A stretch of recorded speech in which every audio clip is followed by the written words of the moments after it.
Hi hello नमस्ते, कशात सगळे. मितवा मराठी रेसिपीमध्ये आज सगळ्यांचे खूप खूप स्वागत. तर आज आपण एक भन्नाट रेसिपी करणार आहोत आणि ही रेसिपी साधी आणि सोपी आहे आणि त्याचबरोबर हेल्दी आणि पौष्टिकसुद्धा आहे. लहानांपासून ते मोठ्यांपर्यंत ही रेसिपी सगळ्यांना आवडणार. आता लहान मुलांच्या स्कूल चालू होणार आणि डब्यासाठी खूप गडबड होणार, म्हणून इथे आपण आज झटकन आणि पटकन होणारी आणि त्याचबरोबर पौष्टिक रेसिपी पाहणार आहोत.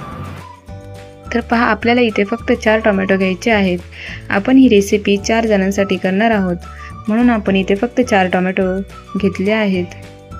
तर पहा, इथे आपण टोमॅटो 2 ते 3 वेळा स्वच्छ पाण्याने धुवून घेतलेले आहेत. त्यानंतर आपण टोमॅटोची देठाकडची बाजू काढून घेऊन टोमॅटोचे असे 2 भाग करून टोमॅटो किडलेला तर नाही ना हे चेक करून झाल्यानंतर आपण टोमॅटोचे बारीक बारीक असे काप करून घेऊ.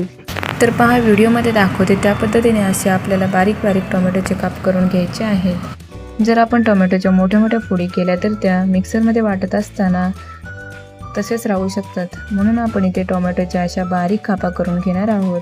तर पहा, आता टोमॅटो असं मस्त बारीक चिरून झाले. आता आपण इथे 10 ते 12 कढीपत्त्याची पानं घालून घेऊ. त्यानंतर 10 ते 12 लसूणच्या पाकळ्या घालून घेऊ.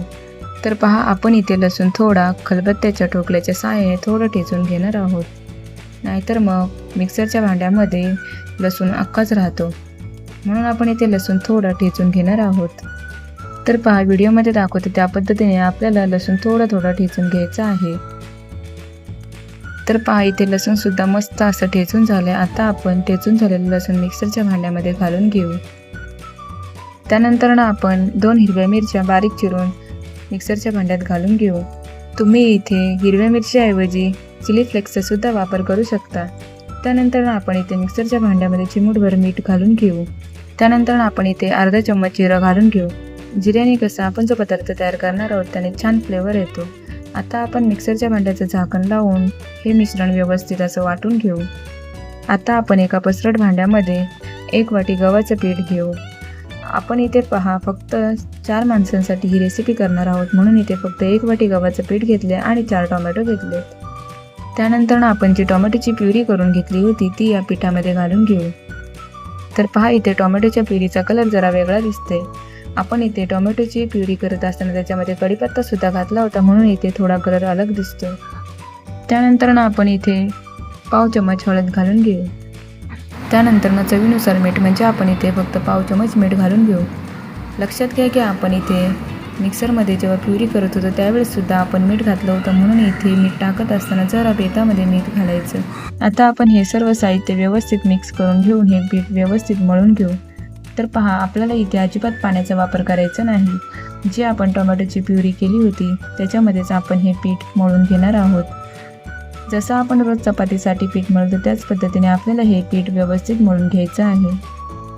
पिठाचा व्यवस्थित असा मस्त गोळा तयार झाल्यानंतर आपण इथे थोडंसं तेल घेऊन हे पीठ व्यवस्थित परत मळून घेऊ. तर पाहू शकता तुम्ही, मस्त असं हे पीठ मळून झाले. आता आपण या पिठावर झाकण ठेवून 10 मिनिटासाठी हे पीठ मुरायला ठेवू. 10 मिनिटं झालेले आहेत. आता झाकण काढून घेऊ.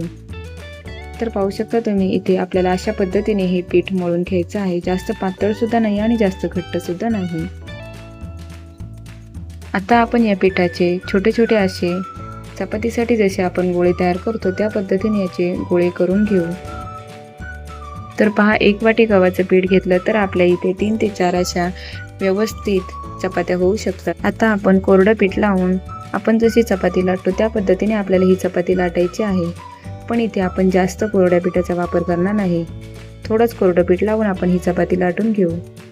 आता आपण लाटण्याच्या साहाय्याने हलक्या हाताने ही चपाती व्यवस्थित अशी लाटून घेऊ. रेसिपी इथपर्यंत पाहिलीच आहे तर एक लाईक नक्की करा आणि त्याचबरोबर चॅनलला सबस्क्राईब करा. सबस्क्राईब केल्यानंतर बेल आयकॉनवर क्लिक करायला मात्र विसरू नका. ऑलवर क्लिक करा, म्हणजे मी तयार केलेली प्रत्येक रेसिपीचे नोटिफिकेशन सगळ्यात अगोदर तुम्हाला येईल. तर पाहू शकता तुम्ही, मस्त अशी आपली ही चपाती लाटून झाली आहे.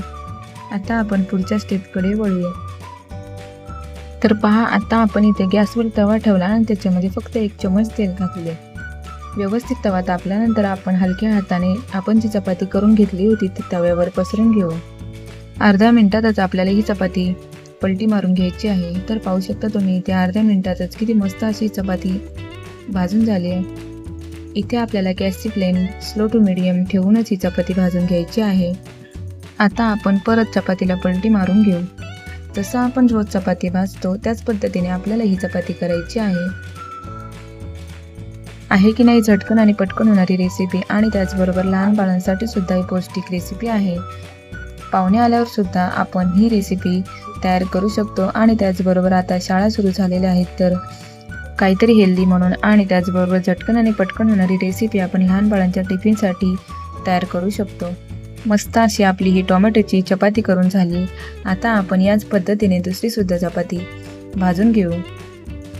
रेसिपी थोडी डिटेलमध्ये सांगितली म्हणून तुम्हाला ही रेसिपी थोडी मोठी वाटली, पण टोमॅटोची प्युरी करा, गव्हाचं पीठ घ्या आणि आपल्या आवडीनुसार मसाले टाका आणि त्याचबरोबर तुम्ही कोथिंबीरसुद्धा यामध्ये घालू शकता. आणि त्यानंतर पाण्याचा बिलकुल वापर न करता आपण जी टोमॅटोची प्युरी केलेली आहे त्याच्यामध्येच व्यवस्थित पीठ मळून घ्या.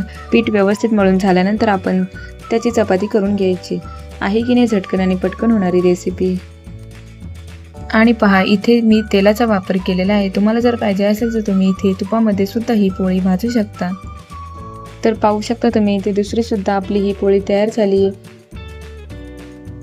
आता आपण ही रेसिपी मीतला टेस्ट करायला देऊ. तर पहा अशा पद्धतीने काहीतरी वेगळं केल्यामुळे लहान बाळंसुद्धा खुश होऊन खातात. तुम्हाला जर ही रेसिपी आवडली असेल तर एक लाईक आणि सबस्क्राईब नक्की करा, कारण तुमचं एक लाईक एक सबस्क्राईब नवीन यूट्यूबरसाठी लाख मोलाचे असते. अशा प्रकारे हेल्दी आणि पौष्टिक काहीतरी खाऊ घालायचं असेल तर तुम्ही कोणती पण भाजी घेऊन ती मिक्सरच्या भांड्यामध्ये बारीक करून त्याची छान अशी प्युरी करून त्याच्यामध्ये गव्हाचं पीठ किंवा तांदळाचं पीठ घालून ते व्यवस्थित मळून झाल्यानंतर त्याच्यामध्ये आपल्या आवडीनुसार तुम्ही मसाले घालू शकता आणि त्यानंतर तुम्ही धपाटे किंवा अशी चपाती तयार करू शकता. अशाच मस्त चमचमीत, झणझणीत आणि गोड रेसिपीसाठी मितवा मराठी रेसिपीला सबस्क्राईब करा आणि त्याचबरोबर बेल आयकॉनवर क्लिक करा. पुन्हा भेटूयात अशाच एका नवीन रेसिपीमध्ये. तोपर्यंत बाय बाय. धन्यवाद.